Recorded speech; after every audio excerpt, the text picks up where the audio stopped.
നോക്കിക്കോണം. ആ വൃത്തങ്ങളുടെ നടുവിൽ ഒരു സെന്റർ പോയിന്റ് കണ്ടു. പോയിന്റ് ഒക്കെ കണ്ടു. നീ അവിടെ ഉണ്ട കൊള്ളിക്കുന്നതാ എനിക്ക് കാണേണ്ടത്. ആ കൊള്ളിക്കാം. കാണട്ടെ കാണട്ടെ എന്ന് പറഞ്ഞാൽ ഒന്ന് എയിം ചെയ്യണ്ടേ? പൊട്ടട്ടെ പൊട്ടട്ടെ. നീ ചിലക്കായിരിക്കും. 1 2 3. നിന്റെ ഉണ്ട അങ്ങ് നേരെ ബഹിരാകാശത്തേക്ക് പോയി. പലകെ കൊണ്ടില്ലേ? എവിടുന്ന്? എന്റെ വീട് നോക്കിയോ. അത് കാണും. റെഡി? 1 2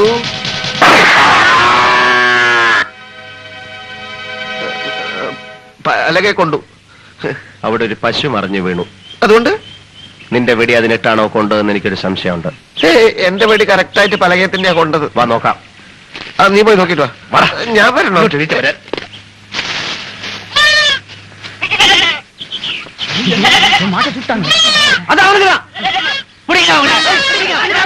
വെടി കൊണ്ടത് പശുവിനല്ല. ഓടിക്കോ. അങ്ങോട്ടല്ല ഇങ്ങോട്ട്.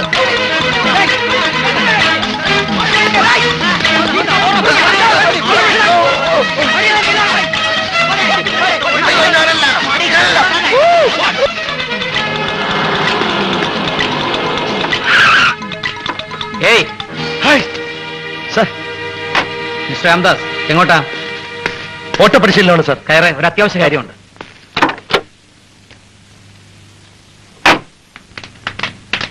എന്താ അവിടെ ഒരു ബഹളം? അവിടെ പിന്നെ നാട്ടുകാർ ഒരു പേപ്പട്ടിയെ തല്ലിക്കൊല്ലിയാണ് സാർ. പോവാ പോവാ പോവാ പോവാ.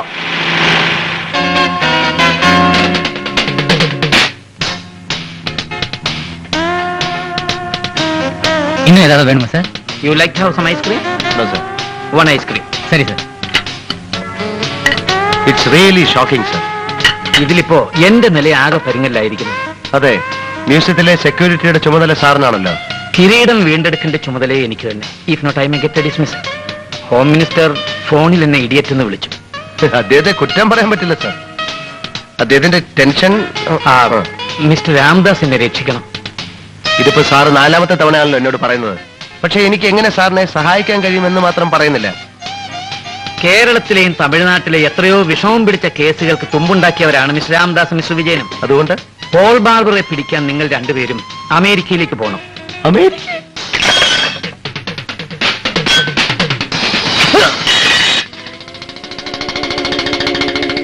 സാർ, ഐസ്ക്രീം വന്ന്.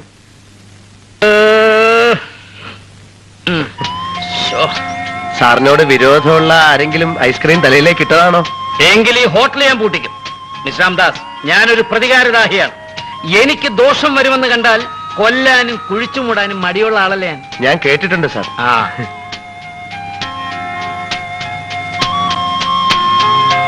ഇതെന്താ കളിത്തോക്കാണോ സാർ? നോ, ഇത് അമേരിക്കയിലേക്ക് പോകുമ്പോ നിങ്ങൾക്ക് തരാനുള്ളതാ. ദാ നോക്ക്, വളരെ ട്രിക്കിയായ ഒരു സാധനമാണിത്. നമ്മുടെ ശത്രു ഈ റിവോൾവർ തട്ടിയെടുത്ത് നമ്മുടെ നേർക്ക് തന്നെ കാഞ്ചി വലിച്ചാൽ ദാ ഇതുപോലെ കത്തുകയുള്ളൂ. അപ്പൊ നമുക്ക് വേണേ ഇതിൽ നിന്ന് സിഗരറ്റ് കത്തിച്ച് വലിക്കാം. സൂക്ഷിച്ചില്ലേ, കത്തിക്കുന്നവന്റെ കാറ്റ് പോവും. വീണ്ടും ഞെക്കിയ വെടി പൊട്ടും. അയ്യോ, എന്തിനാണ് സാർ വേണ്ടാത്ത കോടാലിയൊക്കെ തന്നയക്കുന്നത്? ശരിക്ക് പൊട്ടുന്ന ഒരു തോക്ക് തന്നയച്ചാ പോരെ? പോരാ, അമേരിക്കക്കാരനെ വിരട്ടണമെങ്കിൽ ഇങ്ങനെയുള്ള സാധനങ്ങൾ വേണം. ഇതുപോലുള്ള സാധനങ്ങൾ ജെയിംസ് ബോണ്ട് കൊണ്ട് നടക്കുന്നത് കണ്ടിട്ടില്ലേ? ഓ അങ്ങനെ. ശത്രു ചത്താൽ ഷർട്ടി കുത്താനായിരിക്കും ഈ കറുത്ത തുണി അല്ലേ? അല്ല, ഈ കറുത്ത തുണി പോൾ ബാർബറുടെ കുപ്പായത്തിന്റെ ഒരു ചീന്താണ്. കിരീടവും കൊണ്ടവൻ റോഡിലേക്ക് ചാടുമ്പോ മുള്ളുവേലി കുടുങ്ങി കീറിയതാ. ദൃക്സാക്ഷികൾ പറയുന്നത് അയാളുടെ മുതുകിൽ കമ്പി കൊണ്ട് നല്ലൊരു മുറിവുണ്ടായിട്ടുണ്ടെന്നാണ്. ഈ തുണിയുടെ കീറിയ മറ്റേ ഭാഗവും മുതുകിലെ മുറിവുമാണ് പോൾ ബാർബറെ തിരിച്ചറിയാൻ നമ്മുടെയിലുള്ള തുമ്പുകൾ. ഈ പോൾ ബാർബർ അമേരിക്കയിൽ ഫാമിലി ആയിട്ടാണോ താമസിക്കുന്നത്? എന്താ? അല്ല, പോൾ ബാർബർക്ക് പെൺമക്കൾ ഉണ്ടെങ്കിൽ അവരെ ലവ് ചെയ്യുന്ന പോലെ അഭിനയിച്ച് എനിക്ക് ആ വീട്ടിൽ കയറാം. ഈ സിഐഡികൾ പല വേഷത്തിൽ വേണമല്ലോ അന്വേഷണം നടത്താൻ. That's A very good idea. ഇതാണ് എന്നെ ആപ്പിലാക്കിയ കിരീടം. ഇതാണ് ഇത്ര വലിയ കിരീടം. ഇതൊരുമാതിരി ബാലയ്ക്ക് വെക്കുന്ന കിരീടം പോലുണ്ടല്ലോ. കിരീടത്തിന്റെ ഭംഗിയല്ല, അതിന്റെ ആന്റിക് വാല്യൂയാണ് പ്രശ്നം. ഓഹോ സാർ, അപ്പൊ എന്റെ ചെലവിന് 5 ലക്ഷം രൂപ ഞാൻ ട്രാൻസ്ഫർ ചെയ്തിട്ടുണ്ട്. ഇന്ത്യൻ എംബസി കിട്ടും. എല്ലാ ഏർപ്പാടും ഞാൻ ചെയ്തിട്ടുണ്ട്. പിന്നെ എനിക്കൊരു കാര്യം പറയാനുള്ളത്, CD വിജയനെ എന്റെ കൂടെ അയക്കണമെന്നില്ല. വെറും കോൺസ്റ്റബിൾ റാങ്കിലുള്ള ഒരുത്തം വന്നിട്ട് അമേരിക്കയിൽ ഒന്നും ചെയ്യാനില്ല. പക്ഷേ മറ്റേ കേസുകളൊക്കെ നിങ്ങൾ ഒരുമിച്ചല്ലേ കണ്ടുപിടിച്ചിട്ടുള്ളത്? ഹേയ്, അങ്ങനെയൊന്നുമല്ല. എന്റെ മാത്രം ബുദ്ധി കൊണ്ട് ഞാൻ കണ്ടുപിടിച്ചാണ്. പിന്നെ എന്റെ വിശാലമായ മനസ്സുകൊണ്ട് അതിന്റെ ക്രെഡിറ്റ് അവനും കൂടെ കൊടുത്തു എന്നേ ഉള്ളൂ. സർക്കാരിന്റെ കാശ് തിന്നു മുടിക്കാനല്ലാതെ അവനെ കൊണ്ട് ഒരു പ്രയോജനവുമില്ല. ശരി, മിസ് രാംദാസിന്റെ ഇഷ്ടം.